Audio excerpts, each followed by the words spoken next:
नूह में भड़की हिंसा पर शासन से को लेकर लगातार प्रशासन निगाहें बनाई हुई है। सरकार की इस मामले में पैनी नजर है। हरियाणा के गृह मंत्री अनिल विज ने बताया कि नूह में पुलिस लगातार तैनात है और अब तक 102 एफआईआर दर्ज की जा चुकी है। वहीं 202 लोगों को गिरफ्तार किया जा चुका है। 80 लोगों को हिरासत में लिया गया है। विज ने कहा कि निर्दोष को सजा न मिले और दोषी न छूटे, इस सिद्धांत पर पुलिस कार्य कर रही है। इसलिए पुख्ता सबूत इकट्ठा करके इस पर कार्रवाई की जानी है और एक भी दोषी को छोड़ा नहीं जाएगा। वहीं विज ने पत्रकारों के सवालों के जवाब दे रहे थे, तभी उन्होंने कहा कि जिन लोगों को पकड़ा गया है उनसे कानून के अनुसार पूछताछ की जा रही है और जो जानकारियां मिल रही है उसके अनुसार कार्रवाई की जा रही है। उन्होंने सभी से अपील करते हुए कहा है कि शांति बनाए रखें, साथ ही किसी भी प्रकार की तोड़फोड़ न करें। वहीं सोशल मीडिया पर उत्तेजनात्मक पोस्ट न डालें। एसआईटी गठन के संबंध में पूछे गए सवालों पर उन्होंने कहा कि जहां जैसी जरूरत होगी उस अनुसार 2 से 3 अधिकारियों कर्मचारियों को एसआईटी बनाकर उन्हें जांच सौंपी जाएगी।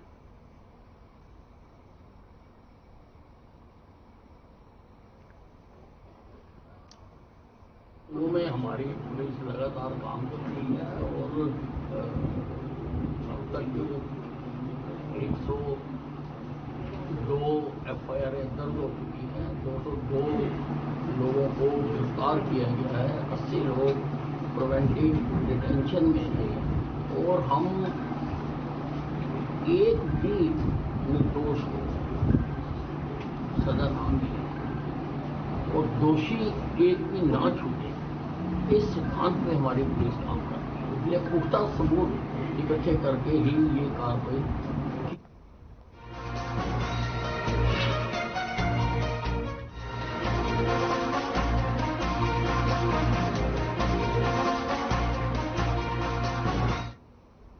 हरियाणा के नूह मेवात में हिंसा के बाद फरीदाबाद में पुलिस प्रशासन पूरी तरीके से अलर्ट मोड पर है।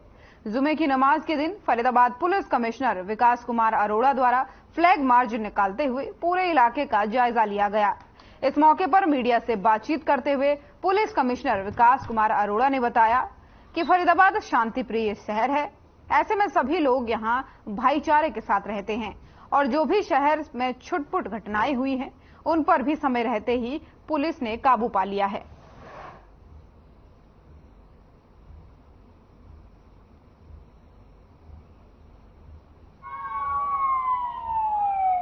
बस आज जुम्मे का दिन है तो आज पूरा एक तो सारी पुलिस भी हमारी बाहर है और साथ में फरीदाबाद में बिल्कुल अमन शांति है और फरीदाबाद हमेशा से ही बिल्कुल बड़ा धार्मिक सौहार्द के लिए जाना जाता है।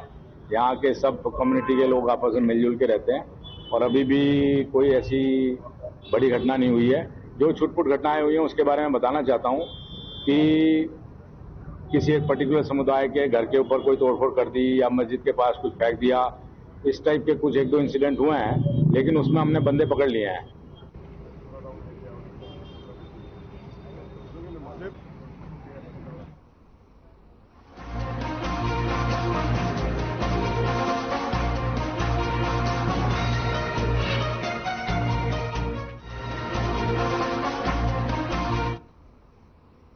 अब खबर बल्लभगढ़ से है, जहां नूह जिले के नल्हड़ में हुई हिंसा के दौरान आत्मरक्षा में फायरिंग करने वाले बल्लभगढ़ के अशोक बाबा ने बताया कि हिंसा के दौरान थोड़ी देरी से पुलिस पहुंचती तो मरने वालों की संख्या 6000 से अधिक हो सकती थी।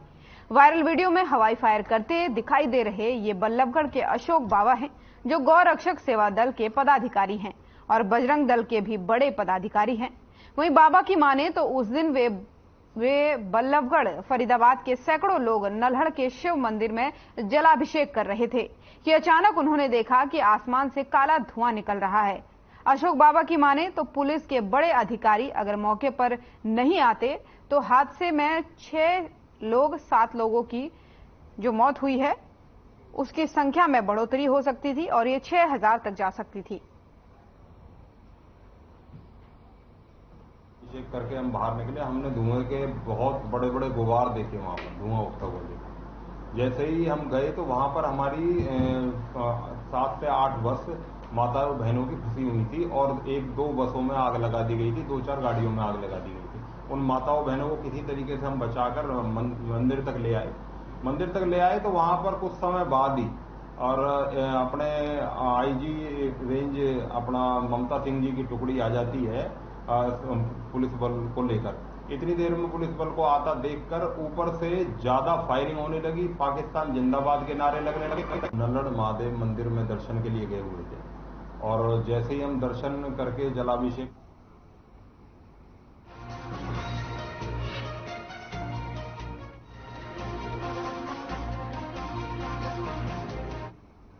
सुप्रीम कोर्ट ने मानहानि केस में राहुल गांधी की 2 साल की सजा पर शुक्रवार को रोक लगा दी है।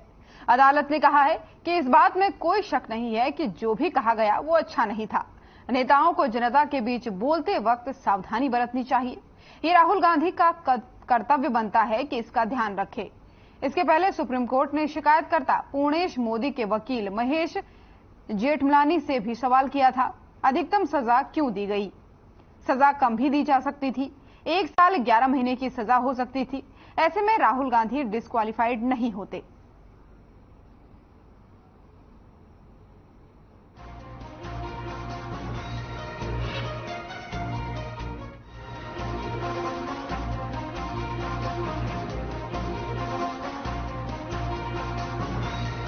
पूर्व शिक्षा मंत्री रामविलास शर्मा ने 148B नेशनल हाईवे के निर्माण कार्यों का B&R विभाग के उच्च अधिकारियों के साथ निरीक्षण किया।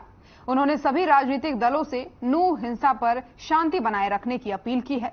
वहीं पूर्व शिक्षा मंत्री रामविलास शर्मा ने कहा है कि 148B नेशनल हाईवे का निर्माण कार्य लगातार चल रहा है और एकादशी को बाबा जयराम दास के मंदिर पर मेला लगता है, जिसमें 10 लाख से अधिक लोग बाबा जयराम दास के दर्शन करने के लिए आते हैं।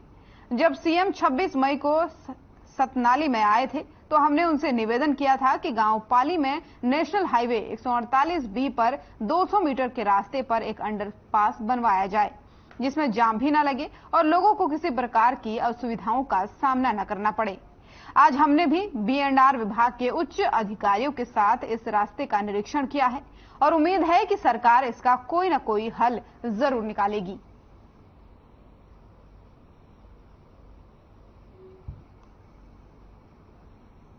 नूह में जो हिंसा हुई है वो बड़ी दुखद है और ये सामान्य घटना नहीं है। 1992 में भी नूह में हालात खराब हुए थे। जब बाबरी मस्जिद गिरी थी तो वहां रविदास जी का मंदिर टूटा था, गौशाला नूह में गाय जलाती थी और ये उपद्रव हुआ था। इस बार का जो नूह में जो हुआ है ये बड़ा दर्दनाक है, बड़ा दुखदाई है, बड़ा चिंताजनक है।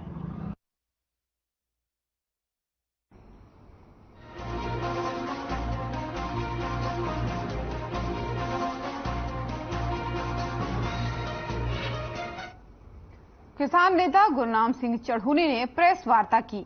इस दौरान बाढ़ पीड़ितों को जल्द मुआवजा देने, नदियों और नालों के किनारों को पक्का करने, सड़कों के निर्माण में पानी निकासी के पुल बनाने की मांग उठाई। आगे बताया कि सरकार के राहत कार्य खोखले साबित हुए हैं। गुरनाम सिंह चढ़ूनी ने कहा कि बाढ़ से प्रदेश में भारी तबाही हुई है। 75 साल में अभी तक बाढ़ को लेकर कोई इंतजाम नहीं हुआ है, जबकि ग्राउंड वाटर कम हो रहा है। हमारी नदियों की कोई जमीन नहीं है, उनका रास्ता तय नहीं है। अब नदियां किसानों की जमीन से बह रही हैं। नदी की जमीन तय होनी चाहिए, वहीं पानी के हिसाब से नदी की सीमा और गहराई भी तय होनी चाहिए। आई और ऐसी बार बहुत बार आ चुकी है, अब की बार कुछ ज्यादा आई है। लेकिन हैरानी इस बात की है कि 75 साल में अभी तक बाढ़ के रोकने के इंतजाम हमारे पास नहीं हुए और दूसरी तरफ हमारा जो जमीन का पानी है वो हमने निकालते निकालते आज ये हालात होगी कि 200 फुट पे चला गया और वो जहरीला भी हो गया। साथियों, आज हम बात करेंगे कि आपके सामने जैसा है कि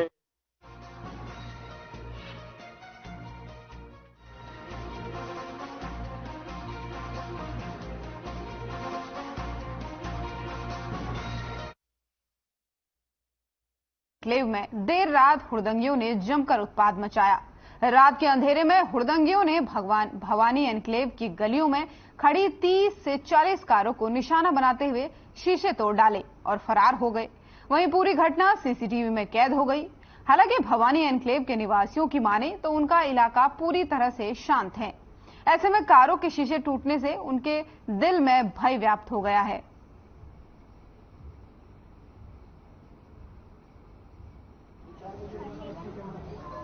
गुरुग्राम के भवानी एन्क्लेव में देर रात असामाजिक तत्वों ने दर्जनों भर गाड़ी में तोड़फोड़ की और ये साफ सीसीटीवी में देखा जा सकता है कि किस तरह से दो युवक ईंट पत्थरों से वाहनों पर हमला कर रहे हैं, शीशे तोड़ रहे हैं। पुलिस को शिकायत दे दी गई है।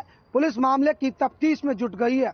आपको बता दें, जिस तरह से नूह दंगों के बाद गुरुग्राम में भी आगजनी तोड़फोड़ की घटनाएं देखने को मिली, कहीं ना कहीं इससे इसका पेच जुड़ा हो सकता है। फिलहाल पुलिस कई एंगलों से जांच कर रही है और लगातार शांति की अपील भी की जा रही है। गुरुग्राम से हर खबर के लिए विजेंद्र कुमार। इस तरह की घटना को देखते हैं। इस तरह की घटना यही है, कोई घर के सामने गाड़ियां खड़ी हैं, सबके शीशे तोड़े गए हैं और ये सब दंगा भड़काने की बात है। प्रशासन से अनुरोध है कि इन आदमी पता लगा तो सख्त से सख्त कार्रवाई की जाए। ना टोटल हिंसा भड़काने वाली घटना है, क्योंकि सारी गाड़ी, जितनी भी गाड़ी थी, सारी साइड में लगी हुई हैं। कोई भी ऐसी नहीं थी जो रोड पे खड़ी हो। अगर कोई रोड पे खड़ी होती तो भी कोई वैसे तोड़ सकता था, लेकिन गाड़ी साइड में खड़ी है, रास्ता क्लियर है। लेकिन ये सारी गाड़ियों को शीशे तोड़ना एक साथ, इसका मतलब सीधा सीधा है कि हिंसा भड़काई जाए आपस में इनमें।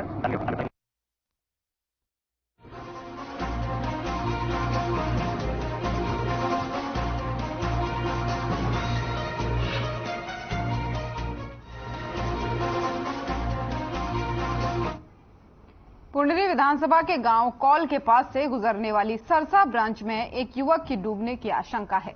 बताया जा रहा है कि कल देर शाम किसी व्यक्ति द्वारा सागर के पिता ओम प्रकाश को सूचना दी गई कि एक मोबाइल और कपड़े नहर के किनारे पड़े हुए हैं। पिता ओम प्रकाश ने बताया कि जैसे ही उसे सूचना मिली वो उसी समय मौके पर पहुंचे तो देखने पर जो कपड़े और मोबाइल मिले वो उसके पुत्र सागर के ही थे। पिता ने बताया कि शायद वो नहाने ही आया था। वहीं मामले की जानकारी पुलिस को दी गई, जिसके बाद से पुलिस ने जांच शुरू कर दी है।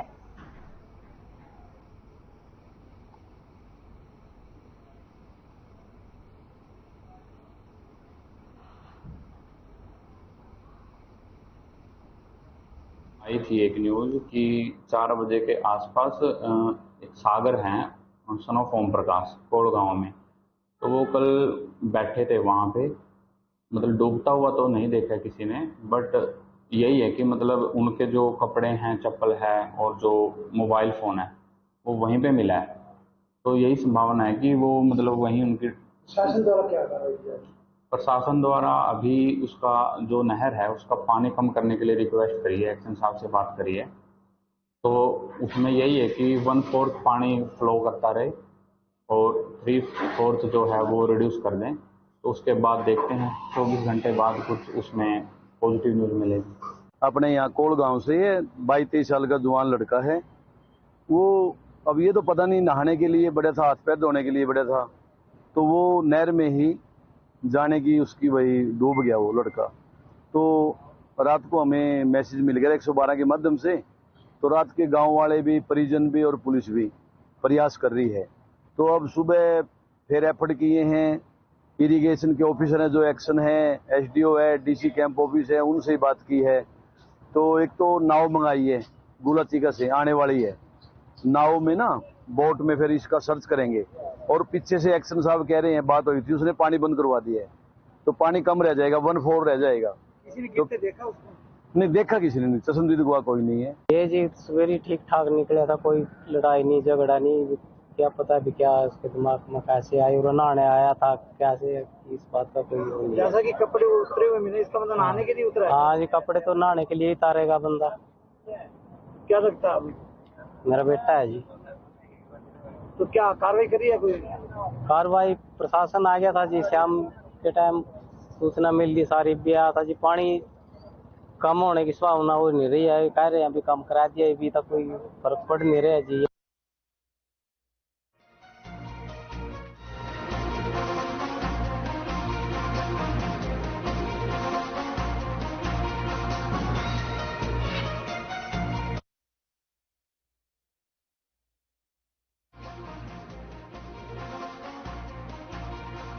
कई अहम मुद्दों पर इसमें मुहर लग गई है। वहीं विधानसभा के मानसून सत्र पर इस बैठक में चर्चा हुई है। 25 अगस्त से शुरू होगा मानसून सत्र। कई अहम मुद्दों पर इस बैठक में मुहर लगी है। तो इस वक्त की बड़ी और अहम जानकारी आपको बता रहे हैं, जहां हरियाणा कैबिनेट की बैठक खत्म हो चुकी है और कई अहम मुद्दों पर इसमें मुहर लगी है। वहीं विधानसभा के मानसून सत्र पर इस बैठक में चर्चा हुई है और सबसे बड़ी जानकारी जो निकलकर सामने आई है वो ये है कि 25 अगस्त से मानसून सत्र शुरू होगा। हरियाणा कैबिनेट की बैठक फिलहाल खत्म हो गई है और आपको बता दें कि इस बैठक में कई अहम मुद्दों पर मुहर लगी है। बैठक की तस्वीरें आपकी टीवी स्क्रीन पर हैं, जहां चंडीगढ़ में अभी कैबिनेट बैठक खत्म हुई है और इस बैठक में कई अहम मुद्दों पर मुहर लगी है।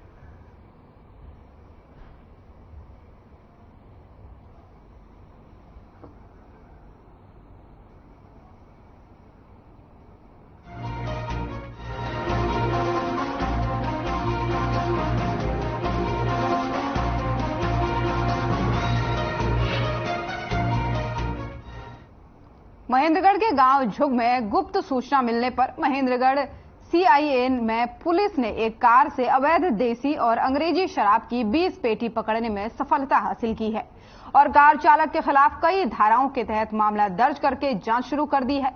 वहीं CIA महेंद्रगढ़ के ASI दलेल सिंह ने बताया है कि गांव झुग में संदीप नाम का युवक अवैध शराब बेचने का कारोबार करता है, जो गाड़ी में शराब भरकर पाथेड़ा माइनर से कच्चा रास्ता होते हुए झुग गांव की तरफ आएगा। मौके पर पहुंचकर नाकाबंदी की तो कार कच्चे रास्ते पर आती हुई दिखाई दी।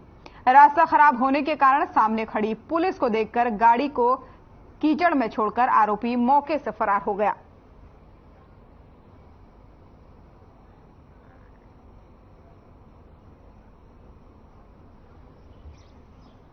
जो मुखबर खास ने मुलाकात हो गए, टीम को सूचना दी कि एक संदीप नाम का कोई शराब का तस्कर है, वो काफ़ी समय से शराब का काम करता रहा है और आज अपनी स्विफ्ट गाड़ी में, सफ़ेद रंग की स्विफ्ट गाड़ी है, उसमें शराब भर के गाँव झुग कच्चा रास्ता, नहर की कच्चा रास्ता से आएगा।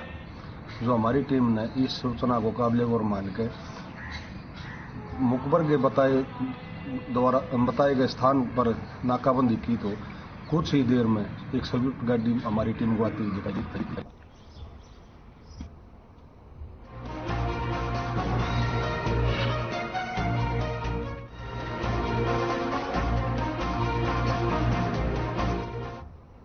कैथल प्रशासन की ओर से हर साल स्वतंत्रता दिवस बड़ी धूमधाम से मनाए जाने के बड़े बड़े दावे किए जाते हैं, लेकिन सुविधाओं को लेकर अगर बात की जाए तो प्रशासन के सभी दावे धरे के धरे रह जाते हैं। ऐसा ही कुछ आलम अब की बार भी देखने को मिल रहा है, जहां पर 15 अगस्त की रिहर्सल करने आए स्कूल के बच्चों के लिए ग्राउंड में न तो पीने का पानी मिल रहा है और न ही शौचालय की कोई व्यवस्था की गई है, जिस कारण उमस भरी गर्मी में बच्चों को पीने के पानी की किल्लत हो रही है, जिससे छात्राओं को भी काफी परेशानी का सामना करना पड़ रहा है। वहीं पत्रकारों से बात करते हुए छात्र और छात्राओं ने बताया कि वो सुबह से रिहर्सल करने ग्राउंड में आए हुए हैं, लेकिन ग्राउंड में कहीं भी पीने के पानी की सुविधा नहीं है और न ही शौचालय की व्यवस्था है। इस बारे में कैथल DC जगदीश शर्मा से बात की गई तो उन्होंने कैमरे के सामने बोलने से मना कर दिया।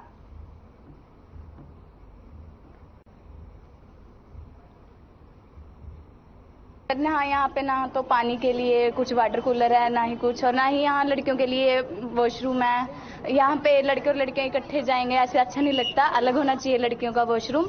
परेशानी आ रही है? हाँ, बहुत परेशानी आ रही है सर। बेटा गर्मी काफी है, आप रिहर्सल कर रहे हैं, आप पीने का पानी होना चाहिए। हाँ सर, जरूर होना चाहिए, नहीं यहाँ पे किसी को चक्कर आ जाते हैं तो होना चाहिए यहाँ पे। सर यहाँ पे गर्मी भी बहुत है, ना पानी पीने की पानी की सुविधा, यहाँ पे गर्ल्स टॉयलेट की भी बहुत जरूरत है। यहाँ पे बहुत सारे बच्चे आते तो यहाँ पर कोई भी सुविधा नहीं है बच्चों के लिए, वॉशरूम के लिए। यहाँ पर जो मोबाइल टॉयलेट है होनी चाहिए। यस सर, यहाँ पे पीने के पानी की भी व्यवस्था होनी चाहिए और साथ में टॉयलेट्स की भी।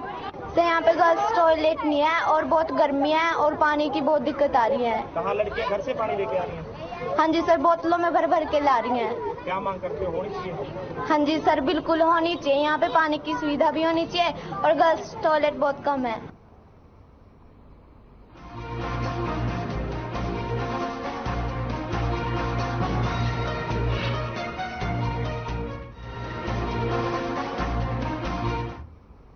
बहादुरगढ़ नगर परिषद के पार्षदों ने चेयरपर्सन के खिलाफ मोर्चा खोल दिया है। नगर परिषद के 31 पार्षदों में से 11 पार्षद बहादुरगढ़ नगर परिषद कार्यालय के गेट पर धरने पर बैठे हुए हैं। इन पार्षदों में बीजेपी और कांग्रेस के साथ साथ निर्दलीय पार्षद भी शामिल हैं। वहीं पार्षदों ने चेयरपर्सन और सरकार के खिलाफ जमकर नारेबाजी की।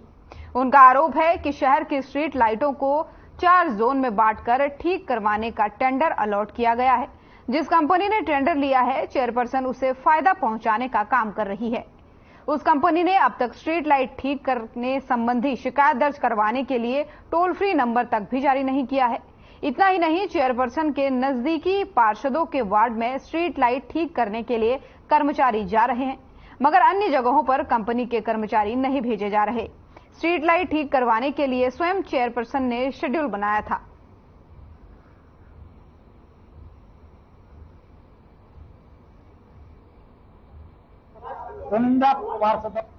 देखिए, मैं आपके माध्यम से इनको भी बताना चाहती हूँ, अपने सारे पार्षद मेरे अजीज हैं और कोई भेदभाव अब तक तो कमेटी की तरफ से हुआ भी नहीं है। और इनमें से कुछ पार्षदों से आप पूछ भी सकते हो कि आपके उसमें वाकई गए हैं या नहीं गए हैं।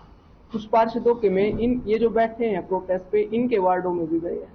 और अभी लगभग 4 या 5 दिन से लाइट के जो वर्कर हैं वो हमारे पास आए हैं। और जो शेड्यूल बना है, ऐसा नहीं है कि 31 के 31 में वो एक ही साथ जा रहे हैं।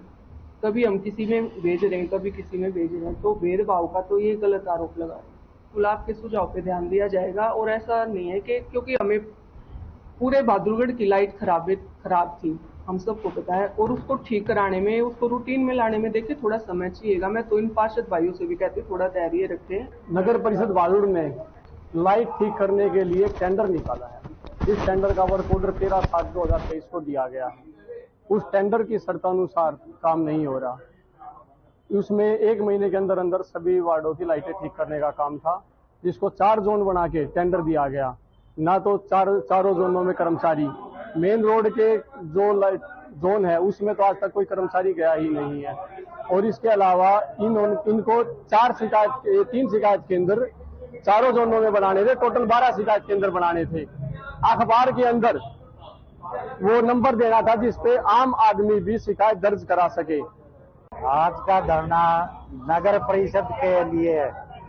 पार्षदों का धरने पर बैठना ये काला दिन आज साबित करता है कि चेयरपर्सन महोदय कुछ चुनिंदा पार्षदों के वार्ड में लाइट का कार्य करवा रही है और जो इनके खिलाफ बोलते हैं, जो इनके भ्रष्टाचार को उजागर करते हैं, उन वार्डों में ये कार्य नहीं करवाती है।